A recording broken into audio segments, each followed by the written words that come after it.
세상에 생명을 주는 빵. 연중 제18주일에는 요한복음서 6장 24절부터 35절을 읽고 묵상하고 나누고자 합니다. 오늘 복음서에서 예수님께서는 사람들이 생명을 주는 빵을 달라고 하자 내가 생명의 빵이다 라고 말씀하십니다. 예수님께서 말씀하신 생명의 빵을 미사 때 성찬의 전례에서 사제에 의하여 축성된 빵으로 이해하시는 분들이 많이 계십니다. 오늘 복음서에서 그리고 다음 주 복음서에서 요한이 전하는 생명의 빵은 다른 복음서에는 나오지 않는 이야기입니다. 지난번 말씀드린 바 예수님께서 생명의 빵에 대하여 말씀하시자 많은 제자들이 예수님을 떠났고 더 이상 예수님과 함께 다니지 않았고 12 제자들만 남았다고 말씀드렸습니다. 요한복음 6장 66절. 우리가 잘 아는 최후의 만찬 이야기는 마테오, 마르코, 루카 복음서 그리고 고린토 전서에 나오는 이야기입니다. 레오나르도 다빈치는 밀라노에 있는 성당 벽에 최후의 만찬 그림을 그렸다고 하는데 원래 그림은 많이 훼손되어 우리가 보는 현재 그림은 1977년 복원 작업이 시작되어 22년이 걸려 복원된 작품입니다. 복원된 작품이 원래 그림인지 아니면 화가들이 덧칠한 수준인지에 관한 많은 논란이 있는데 원래 그림이라면 예수님께서 제자들과 만찬을 드신 시간이 해가 진 후라 창문 밖 풍경은 밤이어야 하는데 그림 속 창문 밖은 밝은 대낮입니다.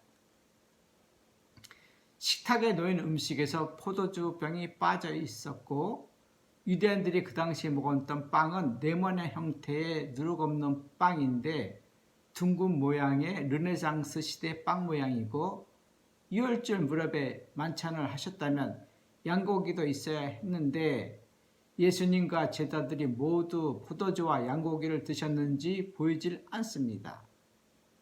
제자들 모두 수염이 있지만 예수님과 옆자리 제자는 수염이 없어 그 제자가 여제자라는 이야기도 있습니다.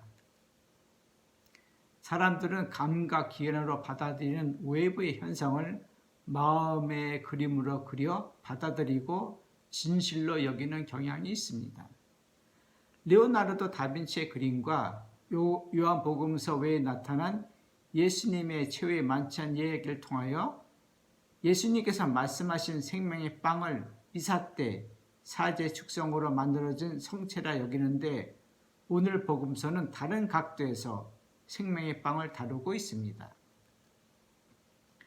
레오나르도 다빈치의 그림 원본이 복원된 그림과 완전히 같다 하더라도 레오나르도 다빈치가 그림을 그릴 때 성경과 역사나 시대 고증을 하지 않고 그렸다고 비난할 필요는 없습니다. 왜냐하면 예술가들은 창작의 자유가 있기 때문입니다.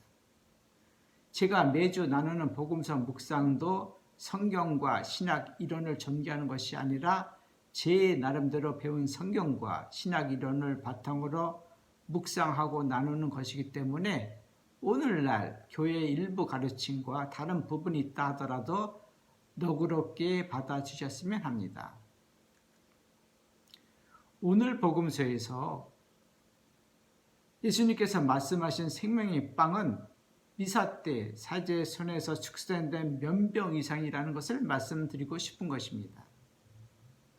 최후의 만찬에서 예수님께서 나를 기억하여 이를 행하여라 라는 말씀은 마테오, 마르코, 요한복음서에는 나오지 않고 오직 루카복음서에서만 언급됩니다. 루카복음 22장 19절. 예수님께서 오늘 복음서에서 당신은 생명을 주는 빵이라고 말씀하셨고 루카복음서에서 이를 행하라 하셨으니 사람들은 오늘 복음서처럼 선생님 그 빵을 늘 저희에게 주십시오라고 할 겁니다. 34절. 예수님께서 잡히시기 전날 이 일을 행하셨기에 예수님을 기억하여 루카복음서에 나오는 대로 1년에 한 번 성목요일에만 이 예를 행하여야 하는가요? 교회는 예수님의 죄의 만찬을 미사에 넣어 말씀의 전례와 더불어 성찬의 전례로 만들었습니다. 과거 교회법에 의하면 미사는 하루에 2번 참석할 수 있었지만 성찬은 하루에 한 번만 영하도록 한 적이 있었습니다. 사목자들은 미사 중 고백, 화해 성사를 원하는 사람들의 숫자가 늘어나자 미사 때는 온전히 미사에 참석하여 화해, 고백, 성사 없이 성찬을 영하고 미사 후 화해, 고백, 성사를 하도록 하였습니다. 오늘 복음서에서 예수님께서는 당신은 생명의 빵이라 말씀하셨고 다음 주 복음에서는 나는 하늘에서 내려온 살아있는 빵이라고 말씀하십니다. 요한복음 6장 52절. 그리고 내 살을 먹고 내 피를 마신 사람은 영원한 생명을 얻고 나도 마지막 날에 그를 다시 살릴 것이다 라고 하십니다. 미사 때 예수님의 살과 피를 마시는 사람은 누구일까요? 사제입니다. 일반 교중은 예수님의 살만 먹습니다. 그래서 예수님께서 너희가 사람의 아들의 살을 먹지 않고 그 피를 마시지 않으면 너희는 생명을 얻지 못한다 라고 하셨습니다. 요한복음 6장 53절. 천주교 예외에 예배 때 성찬의 전례하는 개신교가 있습니다.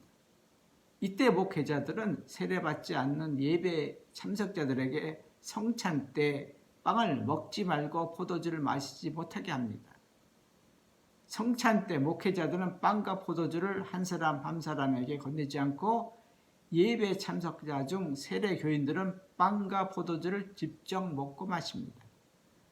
목회자들이 당신은 세례를 받았어 안 받아서 묻지 않습니다. 그러나 사목자들 중 어떤 사람은 성체 받으러 사제 앞으로 나온 사람에게 영세를 받았는지 심지어는 고백, 화해 성사를 했는지를 그 자리에서 묻기도 합니다. 미사나 성체 성사를 교리로 가르칩니다. 어떤 사목자들은 예비 신자들에게 교리를 직접 가르치지 않고 여러 가지 이유로 교리교사에게 맡깁니다. 교리교사 자격을 말씀드리기 이전 몇십 년 전 중국, 대만 두 신학대학 중 한 신학대학에서 대학 신학자들과 본당 사목자들과의 신학과 사회라는 주제로 며칠 동안 세미나를 한 적이 있었습니다. 그때 많은 사목자들은 사회가 묻는 질문에 그들은 귀를 막고 있었고 대답할 준비나 그 질문에 답변할 수 없었다고 하였습니다. 왜냐하면 그렇게 배우질 않았기 때문입니다. 신학은 학문인데 학문 자체가 말 그대로 배운다, 묻는 것을 물으면서 배우는 것인데 신학은 선생이 불러준 대로 학생들은 공책에 적고 외웁니다. 물으면 가르침에 대한 도전이라 여깁니다. 그래서 침묵하고 그대로 합니다. 물으면 왜 묻고 따지고 반항하는 거냐? 합니다.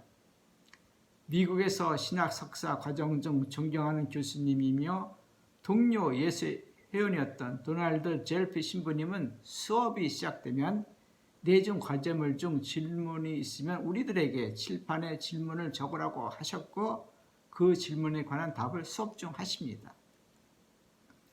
칠판이 질문으로 가득 차면 질문자들은 자신의 노트에 적힌 것을 읽어줍니다.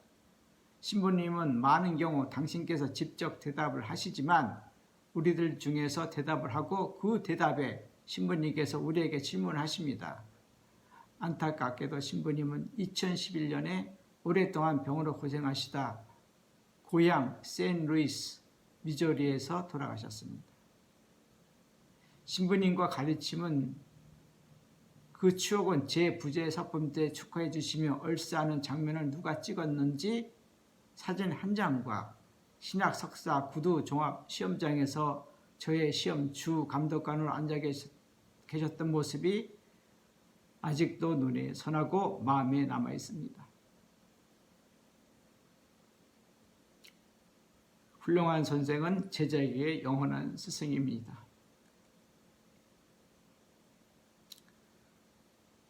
오늘 묵상 나누기를 매듭지으면서 이 동영상을 보시는 분들에게 드리는 질문은 여러분께서 아시고 생각하시는 하늘에서 내려와 영원한 생명을 주는 빵이 미사 때의 사제의 손으로 축성되는 면병이라고 생각하시고 그것을 성체라고 여기시나요?